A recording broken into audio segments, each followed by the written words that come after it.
This is Agriculture Today, and I'm Shelby Varner with the K-State Radio Network. Dan O'Brien, K-State grain economist, starts today's show with a grain market update. Kansas producers are in the fields planting, and the corn and soybean futures look to be expecting a good crop. Continuing today's show is K-State Extension wheat pathologist Kelsey Andersen Onofre on Fusarium Head Blight in wheat, also known as Scab. She discusses causes, symptoms, and fungicides for Scab.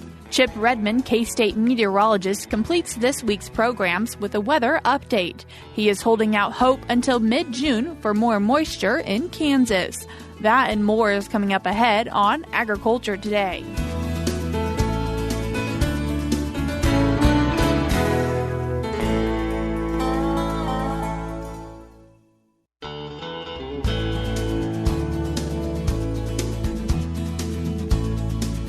Thanks for joining us this Friday on Agriculture Today, and we start our show as we usually do with a grain market update with K-State grain economist Dan O'Brien. Dan, thanks for joining us. Thank you, Shelby. Appreciate this opportunity to speak with you and that you're making this available. So getting started, kind of how we usually do, talking about futures.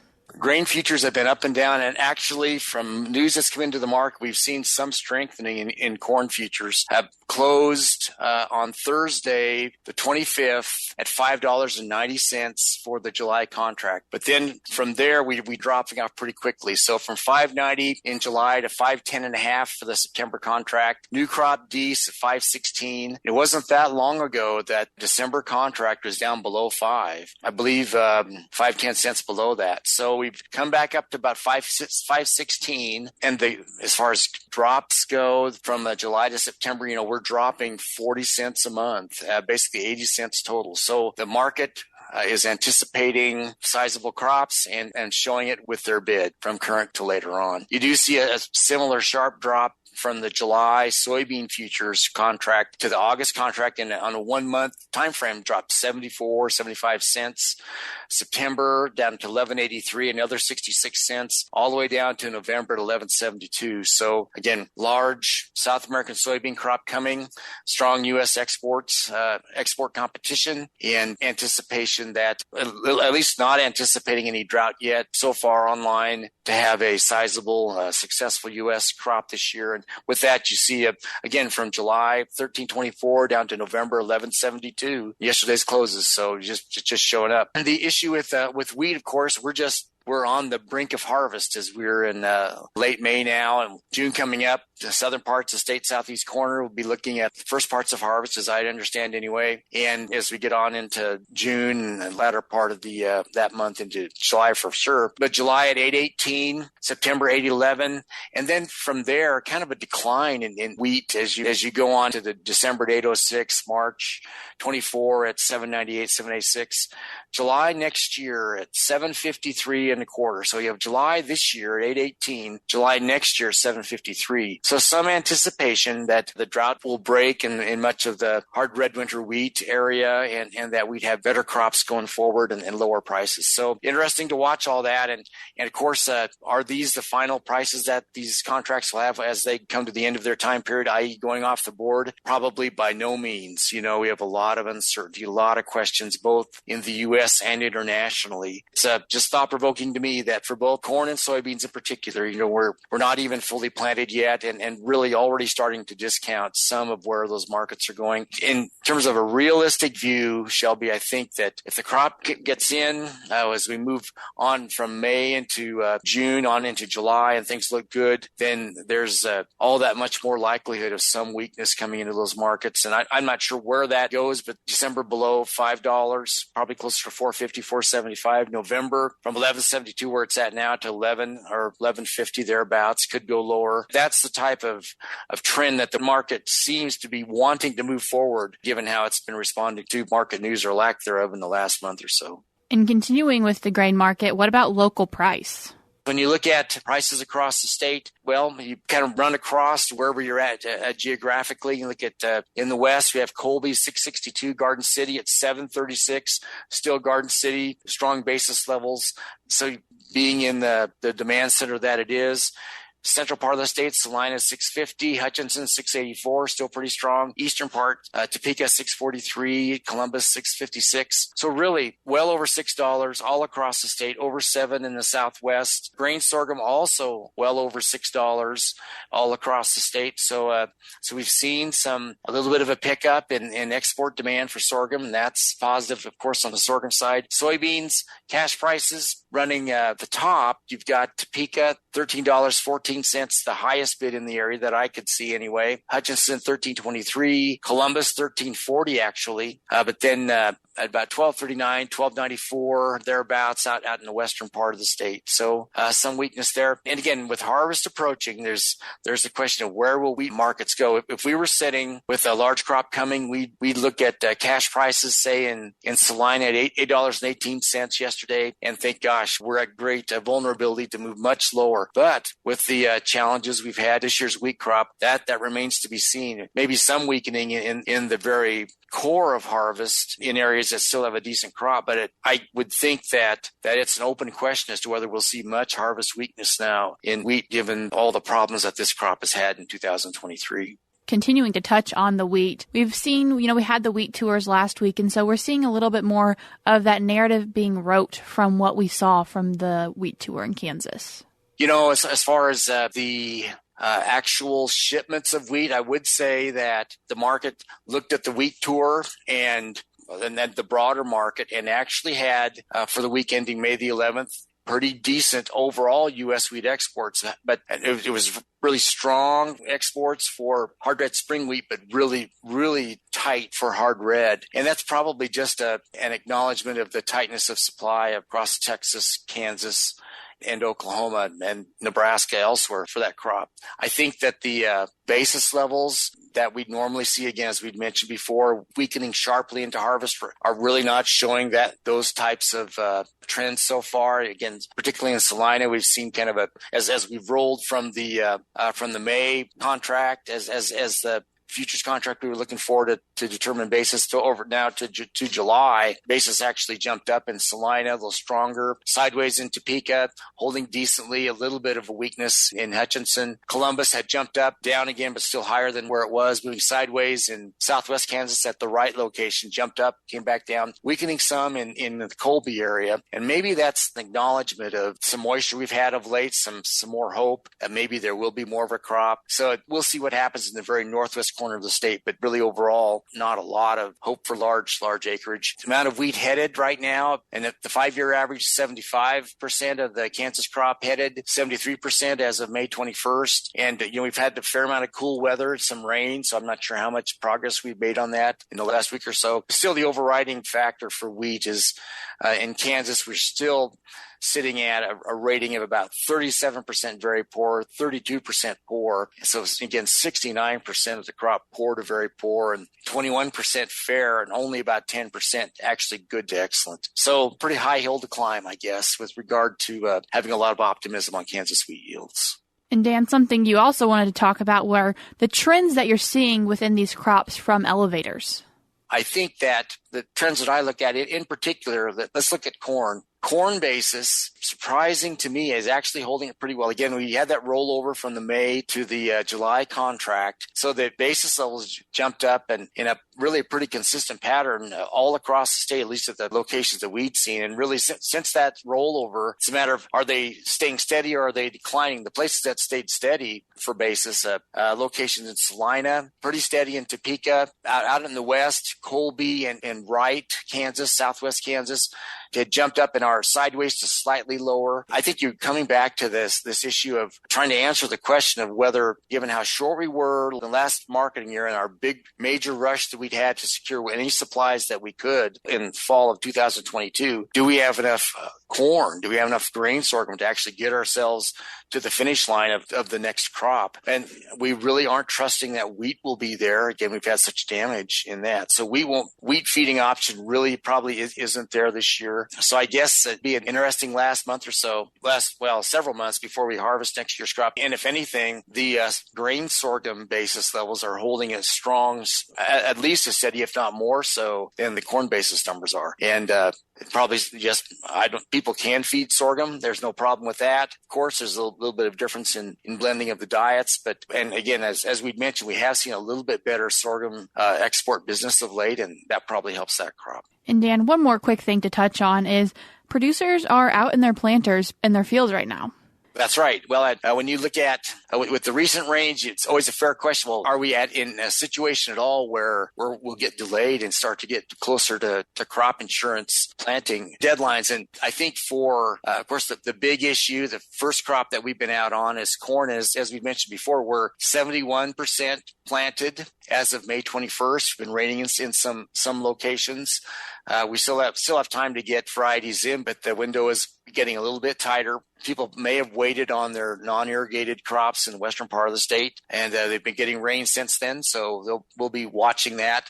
The next option would be to go with sorghum, and again, we normally in the last 5 years we've been about 9% planted at this date, and now they're 12. So we have sorghum as an option if the rainfall forces us out the back end of the crop insurance window here eventually for corn. We'll see what happens. And for soybeans in Kansas, we're normally about 52% planted. And over the last 5 years, as of May 21st anyway, we were 54% planted. So again, I don't think anybody probably in the state is running into, I would hope most people probably are not yet extremely worried about getting crops in because things have been too wet. However, we have been getting some rain now. We'll see where that takes us. And I don't think anybody's going to worry too much until we get to June 1 and start to see crop insurance deadlines approach. Dan, thank you so much for coming on and giving us a grain market update for the week. I appreciate it. Thank you, Shelby. Appreciate it too. That was K-State grain economist Dan O'Brien giving us our weekly grain market update. We'll have information of his resources in today's show notes, which you can find on agtoday.net.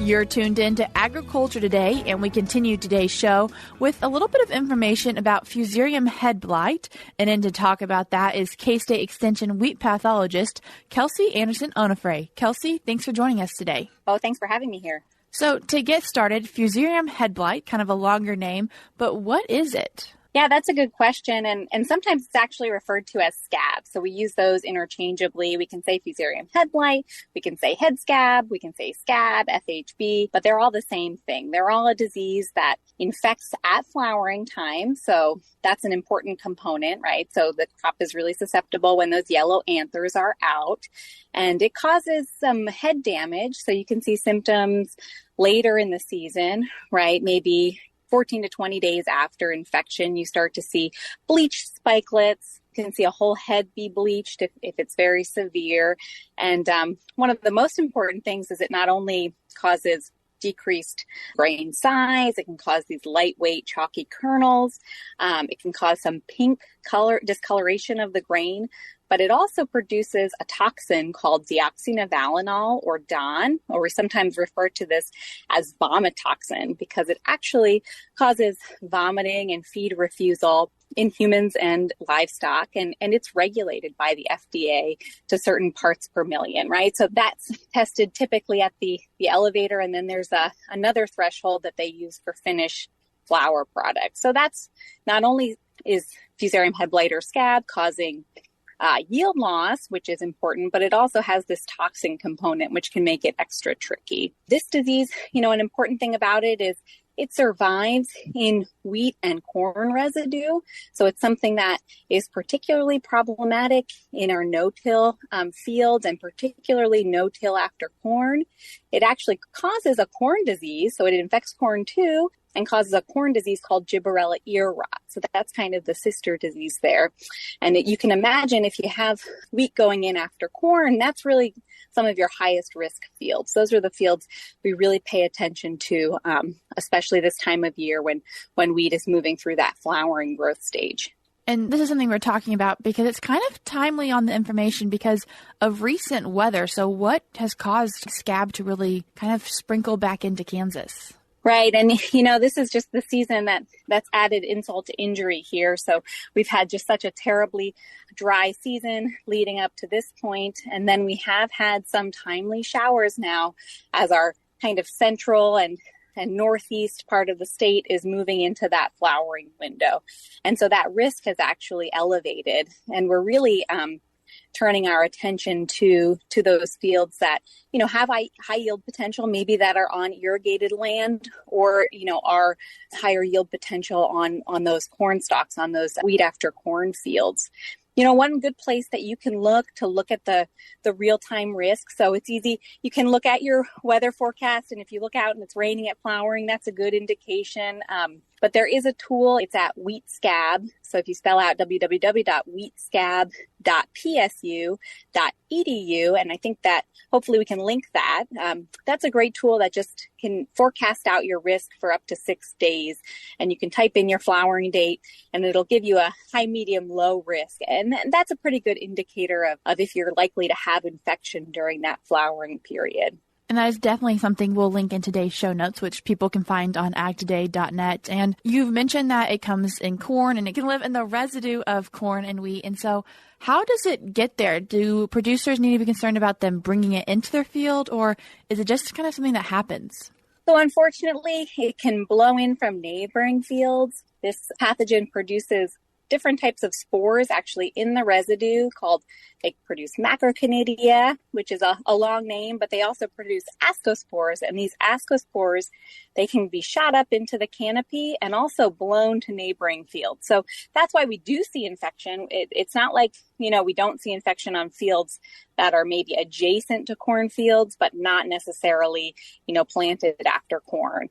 So that kind of survival in the residue is important. And what's really important about managing this disease is the best time to make a fungicide application is right there at that early flowering window. So that's what we call Feeks 10.5.1, right when you see those yellow flowers start to come out. Now you have some grace there, so you can make your application, up to 6 days after that flowering period or slightly before, and we do see control. But that's the time for optimal timing of that fungicide application, right at that early flowering period.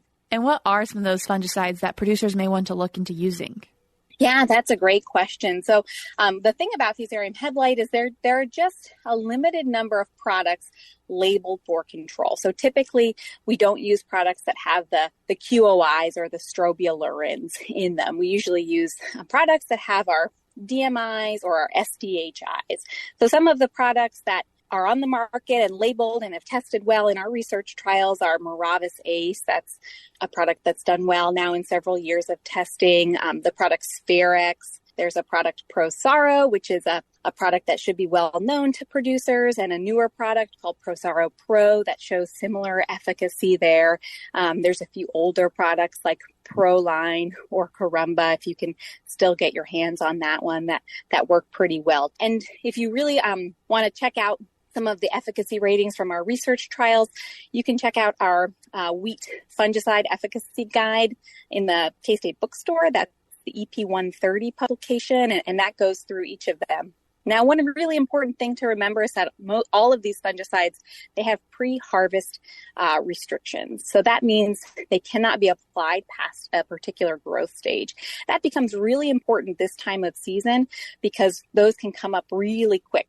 So most of them have that really as that watery ripe growth stage or end of flowering. Some are 30 days, and that can also be tricky this time of the year, but sometimes we can get caught there with that pre-harvest interval. So it's just very important to make sure you check that out on the label. And a valuable point for producers to mention, I think here we talked about beforehand, was sometimes you don't see the symptoms that you have Fusarium head blight in your fields until 2 to 3 weeks after it's already there. Yeah, so this is one that unfortunately sneaks up on you. So unlike rust or some of our other diseases that you can kind of scout, and when it gets to a critical level, you can make an application, This disease has always been tricky because you have to make that decision to apply a fungicide well before you see symptoms. So the infection happens at flowering, but we don't start to see the symptoms until 14 to 21 days after infection, right? So, that's why we really have to look closely at the weather, evaluate our field risk, ensure we have a certain level of yield and if we're on corn stalks, those would be the higher risk fields to prioritize, right? The seed wheat fields might be one to think about this year in particular. So this is a tricky one. We kind of have to make the decision based on the information and the economics at this point. And then also, if producers do choose to go ahead and use that fungicide application and put it on their fields, what about residual life after that's already been done? So the good news is, again, at this point in the season, all the fungicides that we have should last through the period that we need them to. Most of those fungicides are active 14 to 21 days after application, and luckily that brings us through to the end of the season. All of these fungicides, they work well for rusts and other diseases, but those diseases really aren't a concern in this dry year that we've had. Kelsey, we're obviously talking about wheat that's already been established and is starting to grow, and we're not talking about planting the wheat. However, there are seed treatments, and those aren't actually applicable to what's happening right now? Yeah, that's a really great point. That's something I get questions about because it is a little confusing. So if you have a field that had head scab in this past year and you want to plant that back, a seed treatment can help withstand establishment because Fusarium head blight, the pathogen, it can cause some stand loss, some seedling blight. And so those seed treatments, they can protect our emergence. But, one thing that's important is even though they can protect emergence, prevent those seedling blights that are caused by the same pathogen, they do not provide full season protection of the plant. So they wear off after, 40, 45 days. They're probably done by, latest January, right? So they're not providing protection right now at flowering, right? So that's just an important thing to remember, that even if you protected your seed lot with a seed treatment, that was probably a good idea if you had some history of scab there. But you still need to consider management practices now. You still need to consider that fungicide application. Kelsey, I appreciate you coming in and telling us about Fusarium Head Blight. I appreciate that. Oh, great. Thank you so much for having me. That was Kansas State University Extension Wheat Pathologist Kelsey Andersen Onofre giving producers some information about Fusarium Head Blight in wheat, which is also often referred to as scab. She mentioned many resources in today's show, one of them being the Fusarium Risk Tool, which you can find at www.wheatscab.psu.edu. She also mentioned the Wheat Fungicide Efficacy Guideline, which can be found in K-State Research and Extension's bookstore. The last one that I would like to mention to you is her article that she wrote for an Agronomy eUpdate, which if you would like to sign up for those updates, you can go to eUpdate.agronomy.ksu.edu and sign up. All of these resources will be linked in today's show notes, which as always, you can find on agtoday.net. We're cutting to a short break now, but when we return, we'll be joined with Chip Redmond for a weather update.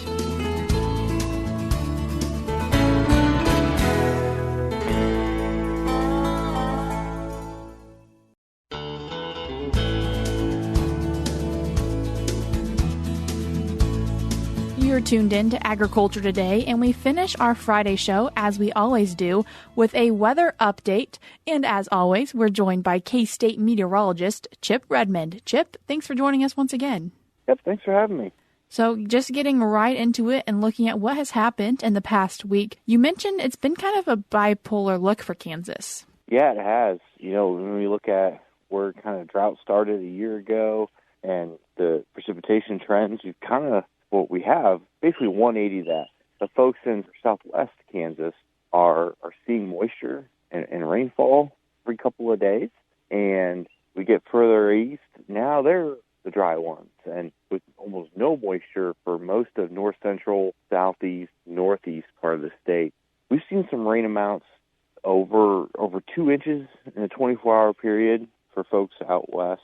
And that's a lot of rainfall for them. When you look at, 18 to potentially 20 inches of their average rainfall. So they're getting quite a good chunk of rain in a short period of time that's running off and not necessarily being utilized, but just event after event after event in a stagnant pattern has really helped them with some drought improvements. Chip, it kind of feels like we've flipped the script for Kansas in terms of weather. However, overall, looking at the state, it's still stressful times when talking about water. Yeah, we still have a long ways to go until we erase the drought completely in western Kansas, and we're even seeing drought expansion in central and even eastern Kansas. I know a lot of folks, especially in the southeastern part of the state, just haven't got a break.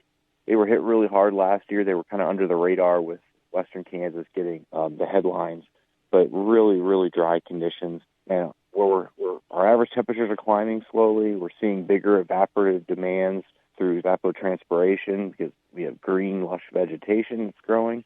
And so we need, especially in the central and eastern part of the state, we need an inch to as much as an inch and a half a week just to keep up with our expected moisture demands in climatology. And we're just not achieving that right now. And so we dig ourselves in the bucket another inch and a half lower that we have to make up at some point, somewhere.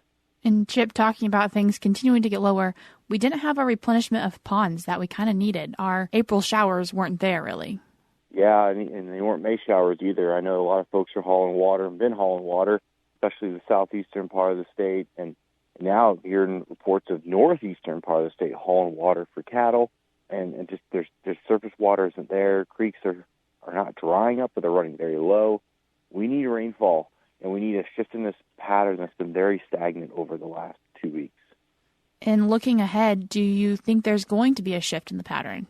The concern right now is that this pattern has already been pretty stagnant for about 2 weeks. Looking at the models and going out even further, it looks like this pattern isn't going to shift for as much as at least another week and a half. So we're starting to look into mid-June for a change in the pattern with the high pressure over the northwestern part of the United States.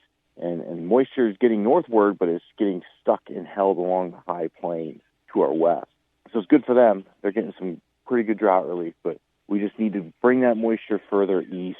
And right now we look at two things that potentially flip that. We have a Pacific Decadal Oscillation, which is the cool water off the western coast, starting to warm up. So that's signs that maybe that pattern will break as those waters warm, potentially in the middle of June. And then we have a big typhoon out by Guam. That could potentially get sucked into that northern jet stream and amplify the pattern, which would bring a shift, once again, mid-June. So everything's pointing towards a shift. It's just unfortunately not going to be until the middle of June. And Chip, you mentioned to mid-June, but what do we see beyond that? Yeah, the new Climate Prediction Center outlooks came out, and they kind of have a lot of uncertainty for most of the state. Favor towards above normal precipitation in the east, and that's only if El Nino really does emerge. So really no great confidence either way. We do know that right now we've got a lot of moisture that we need. We need a lot of above normal moisture, and right now that doesn't look like it's going to probably come to fruition in the summer months. Chip, hopefully mid-June, then we do have some moisture, which is much needed. I appreciate you coming on and giving us an update. Yep, thanks for having me.